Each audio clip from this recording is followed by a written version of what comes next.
throughout the years, when people would stop you and be like, yo, Chip Fu, or Jungle, how did you feel when it was like the times that you weren't doing music? I didn't feel bad. And the reason why I didn't feel bad is I could differentiate between Roderick and Chip Fu, right?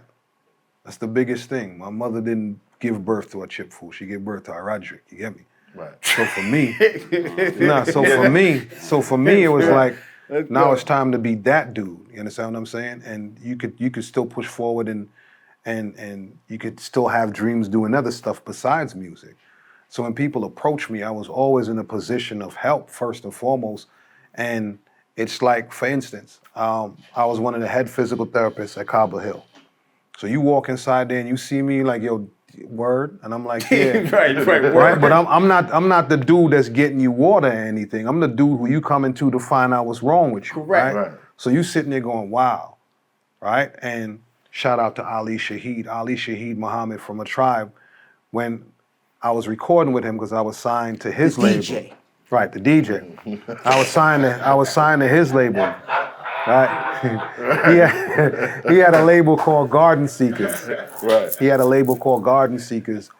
And what I loved about the situation was he understood that I wanted to finish school first.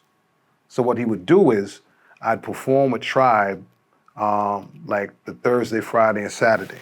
Right? We come back and he'd drive me to school on a Monday at Kingsborough, and I go to school and do what I have to do. And then after that, throughout the week, I go to school, but then on the weekends, I'm back with him recording.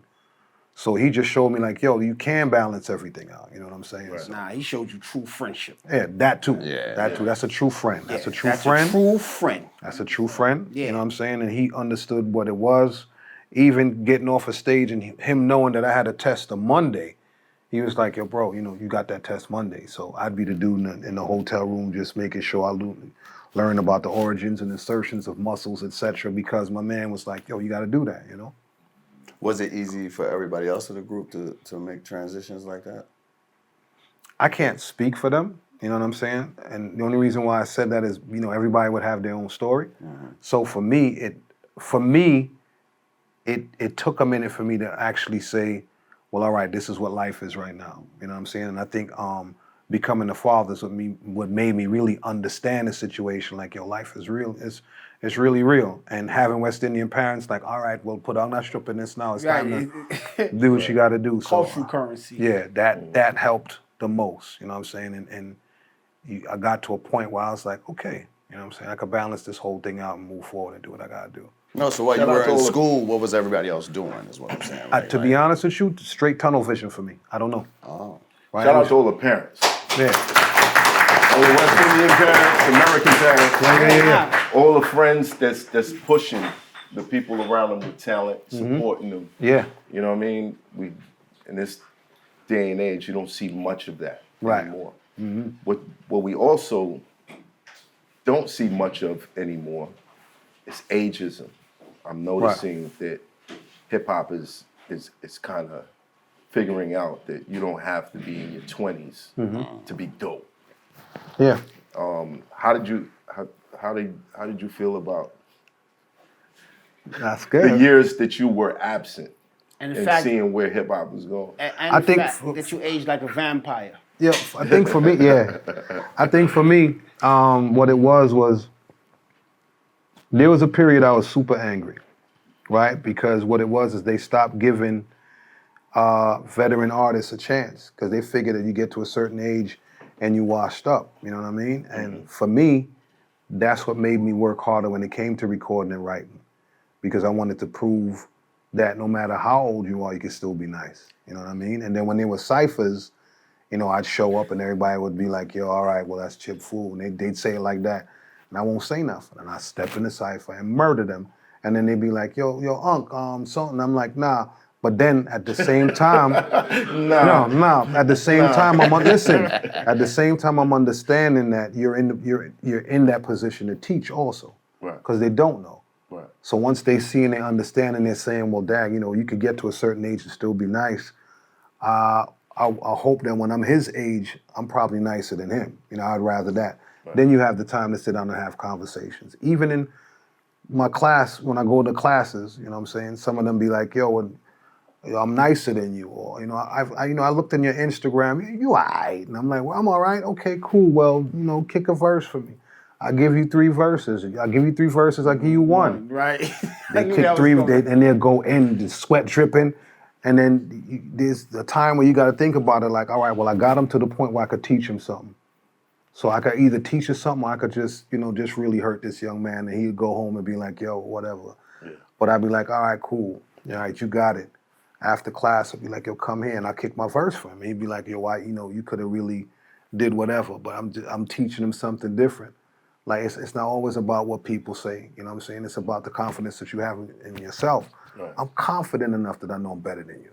I'm very confident. I was waiting for that right there. Right? Right. So I'm not going to destroy you in front of your friends. That's not what it is for me. It's not about the likes and all that other stuff. Easy.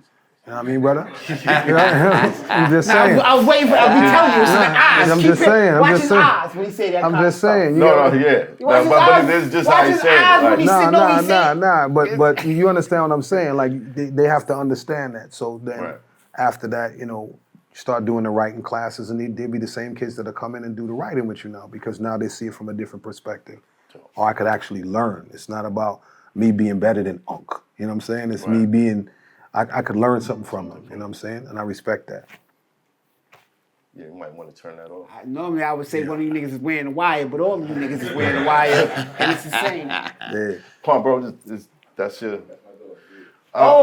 we want to say congratulations to you. Please come this way. No, please come this way.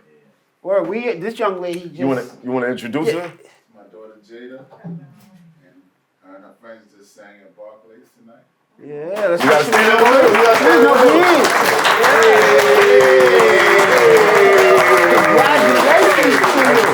I seen the video. Y'all did extremely well. Yes. I'm proud. I'm extremely proud. Dope. You know what that's from? That's called, right? That's called good parenting. Yeah, it is. It is. So what's next?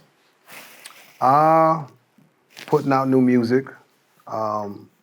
Again, I'm having fun again. I think that's the best part about it, is having fun. I'm not really thinking about anything else. The beginning of the recording is out now. About to drop another single soon with Busta. It's going to be crazy because people always wanted us to do a record together, but we did 2 records together where there's an Afrobeat record that we did where I'm singing on the Afrobeat record and he's the only person rhyming. Right, he's busting. And the other one is just me and him just rhyming, and we did the video for that. So I can't wait for people to see that. I mean, it's crazy. That's dope. Yeah, it's crazy. Yeah, that's what's next on the menu. Just actually jumping on records with people that I respect. You know what I mean? And just keeping it going. Movies, writing movies, scripts, producing videos. Documentaries. There's a lot of stuff that Black Ink is going to be doing, along with doing more stuff with the schools. Yeah. Most respectable part. Thank you so much, sir. Most respectable. Yeah. To be the OG, to be the Unc. Mm-hmm. People don't understand how much it means to me. To me, it's like I know people that didn't have a mustache when they wasn't here anymore. So I'd be happy to see. Right. At this age, you could turn around and give back. Right. Where it belongs. You know what I'm saying? Right. Like I said. Well, one thing I got to say is shout out to everybody that works for Math, Mind, Body, and Soul, and everybody that works for Math, Music Appreciation, Art, Time, and Healing, because it might have been my dream, but at the end of the day, it's everybody else that's bringing it into reality.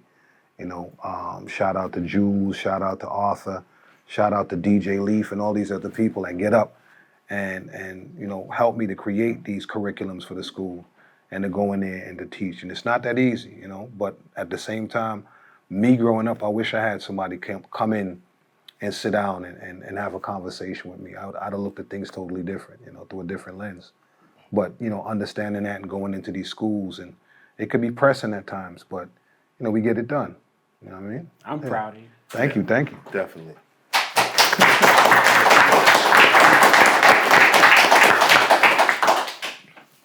If you could give any kind of advice to yourself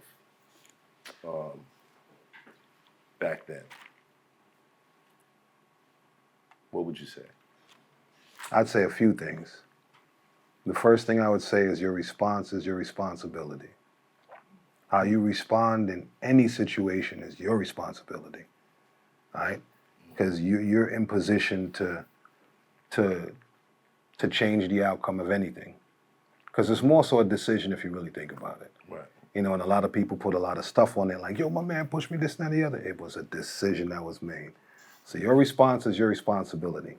That's one. The other thing would be is understanding that everybody is not you. What I may do for a person, they may not just have it in them to do for me, or they may not understand how I do things. You know, I take friendship seriously. You know what I'm saying? If I'm your friend, I'm your friend. If I'm your cousin, especially if you give me a title. Don't call me your cousin and you don't treat me like your cousin. You get me? Right. I'm serious about stuff like that. So I'm understanding that there's people out there that just don't understand the power of words or the title that you give a person. You know, if you say that that's my cousin right there, and it could even be cousins that's not blood. You know what I mean? Where you've been through the mud with them and whatever, and you're like, yo, that he really need to be my cousin, because I got some cousins that don't even act like that. Right, You understand right. what I'm saying? That's the conversation that I will have with myself, and understanding that just take your time. You don't got to rush. Just take your time. You know what I mean? I think sometimes you rush because you want to help those around you, but you got to think about yourself and take your time. Because everybody else will look a certain way and you just look ragged, like you know what I'm saying? You've been through the most. But it's more so about taking your time. That's what I would tell myself. Yeah. That one right there.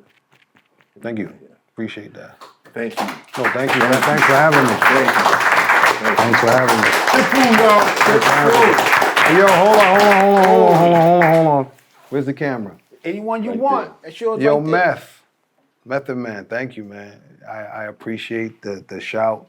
I'm here now. I want to say shout out to DigiWax for helping to push those records. Shout out to S1 for helping me to break those records. DJ. DJ. Shout out to Ebby for always making sure everything is balanced on my side. Shout out to Steph Black Ink. Shout out to Mike and Kev at management. Shout out to DJ Craig G and Jenny Boom Boom and DJ Rex and our two boys from Pennsylvania at Mr. Lee. Mr. Leeds. Got Ty and Kerry. Ty and Kerry from Mr. Lee's. When they heard that I was coming here, I was just like, yeah, you know, I just want to buy some kicks to go do the podcast. They was like, yo, we got to help you match up everything. You know what I'm saying? They became my stylist. Like, you got to put this hat and this jacket with that. So, you know, I want to say I thank you guys for all of that. Shout out to everybody out there that's been riding with us, and continue to watch the program, definitely. And let's just keep this moving, for real. Oh, don't forget, the EP is out now. The Beginning of the Reckoning is in stores right now. The single is out for the brand new EP that's coming out, Invisible Footsteps, featuring Shaquille O'Neal, called Warning. And I'm dropping a brand new single in 2 weeks called Shell Down. Shell Down. Yeah, I'm dropping Shell Shell Down. Down. So it's gonna be crazy. So yeah, let's get this going. Shell Stay Down. tuned for the Busta joint next month too. Oh yeah, that's Word. the song with Busta called Have Mercy. It's crazy. Look, Yeah. tune in. Tune in. Oh yeah, shout the bus also. Shout the bus. Bang, bang. Yeah. We out. It's hot for trapper turn smack rapper. Only smack rapper that you know is smack rapper.